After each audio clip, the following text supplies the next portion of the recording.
Boa tarde, gente. Tudo bem? Tô com a boca toda machucada e aumentada. Não sei se é uma estomatite, o que é. Vamos lá? Carta 24. Meu querido Vermelindo, estive em contato com o Desordeno, que é responsável pela namorada de seu paciente, e começo a ver a brecha na armadura dela. Trata-se de um pequeno e discreto vício que ela compartilha com quase todas as mulheres que cresceram em um círculo de pessoas inteligentes, unidas por uma crença claramente definida. Consiste na pressuposição, bastante despreocupada, de que os que estão de fora e não compartilham dessa crença são, com efeito, bastante estúpidos e ridículos. Então, como que chama esse vício? Da vaidade. Os homens que costumam encontrar-se com tais pessoas que estão de fora não se sentem da mesma maneira. A autoconfiança deles, quando existe, é de outro calibre. A dela, que ela supõe advir da fé, e é em grande medida consequência dos ares que ela respira nas redondezas. Na verdade, não é nada muito diferente daquela convicção que ela teria sentido aos 10 anos de idade de que tipo de facas para cortar peixes que eram usadas na casa de seu pai seriam do tipo mais adequado, normal ou real, ao contrário daquelas que eram usadas pelas famílias da vizinhança, que não eram de fato para ela facas próprias para cortar peixe. Então, por ela ter tido um padrão, né, de vida maior e ter o paladar mais refinado, os modos mais refinados, então achar, nossa, é tão normal aqui ter talher de peixe como na casa da minha amiguinha não tem, tá? Traduzindo.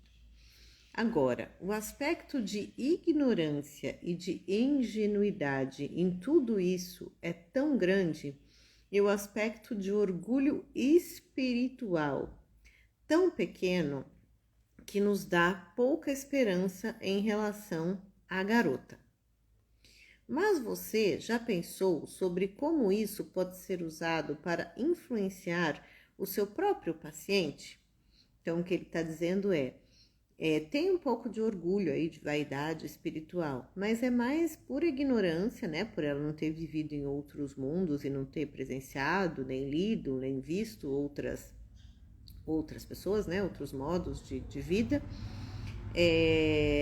Ingenuidade de, como para ela é tão normal, né? Não acaba sendo até uma falta de malícia, uma ingenuidade, porque nós também somos resultados do contexto, do ambiente no qual vivemos, né?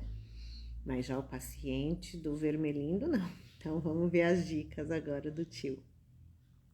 É sempre o principiante quem exagera. Não tem vivência e experiência, né? A pessoa que ascendeu na sociedade é excessivamente refinada. O jovem estudante é pedante. Nesse novo círculo, o seu paciente é um principiante. Dia após dia, ele está ali presenciando uma vida cristã cotidiana de uma qualidade que ele nunca antes imaginou, que enxerga por meio de um óculos cor-de-rosa porque está apaixonado.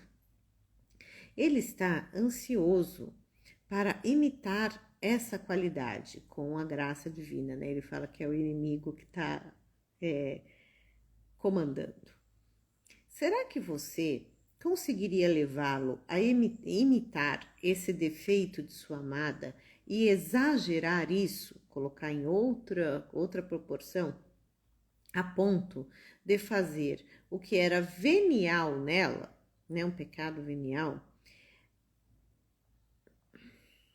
tornar-se nele o mais belo dos vícios, dos pecados mortais, que é o orgulho, a vaidade espiritual aqui no caso, né? As condições parecem ideais. O novo círculo de amizades dele é um grupo do qual ele está querendo ficar orgulhoso por outros motivos além do cristianismo. Trata-se da sociedade mais bem educada, mais inteligente, mais agradável que ele já encontrou, a qual ele encontrou, né? Ele também está um tanto iludido quanto ao lugar que ocupa nela. Sob a influência do amor, ele ainda pode pensar que é indigno da moça. Deixa eu pegar mais certo aqui para eu poder enxergar. Mas está rapidamente parando de achar indigno dos demais, dos amigos, né? Do círculo social dela. Ele não tem noção das concessões que lhe fazem por causa do carinho que eles demonstram com o novo membro da família, o mesmo com a amiga, né? Nem em sonho ele imaginaria que suas conversas e suas opiniões são reconhecidas por eles como meros ecos das conversas e das opiniões deles mesmos.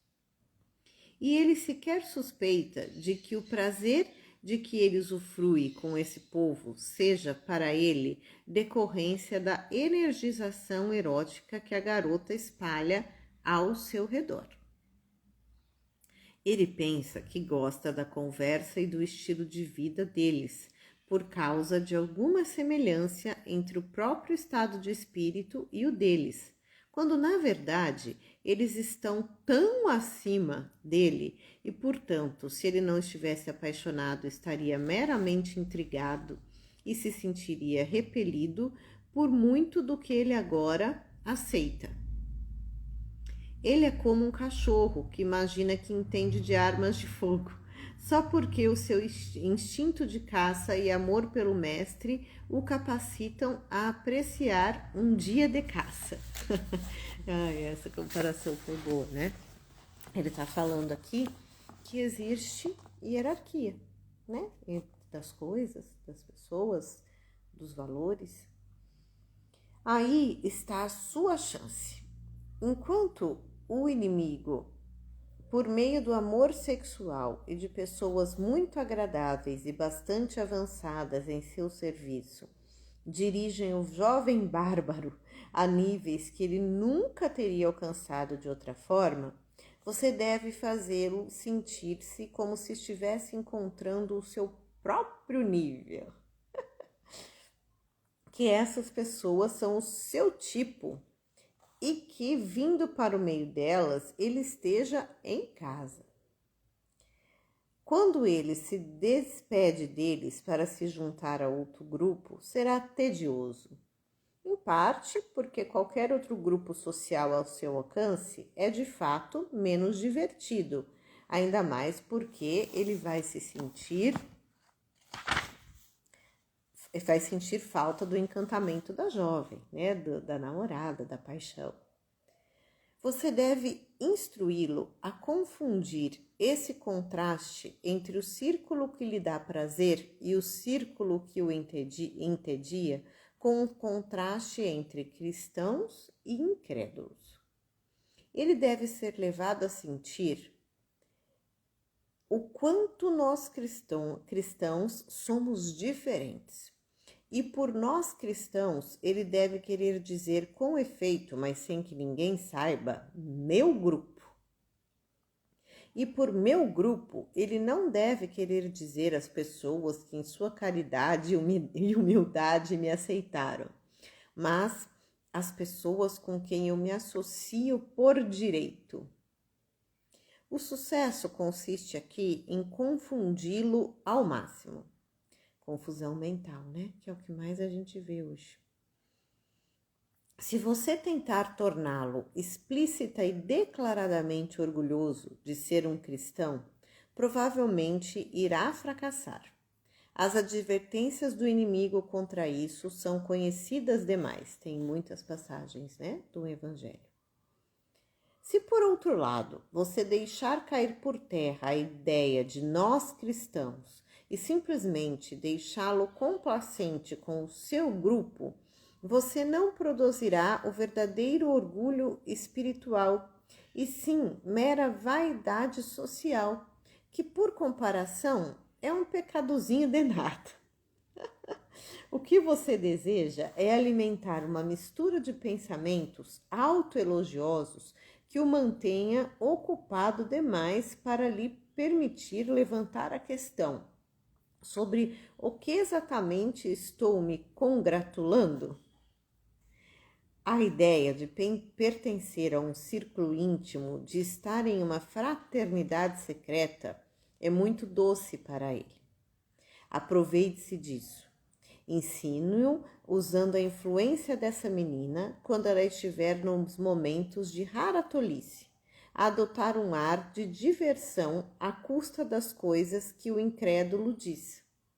Algumas teorias com as quais ele pode topar nos círculos cristãos modernos podem se provar muito úteis aqui.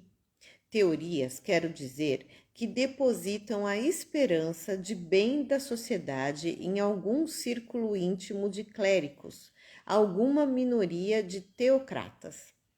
Não se trata de problema seu descobrir se essas teorias são verdadeiras ou falsas.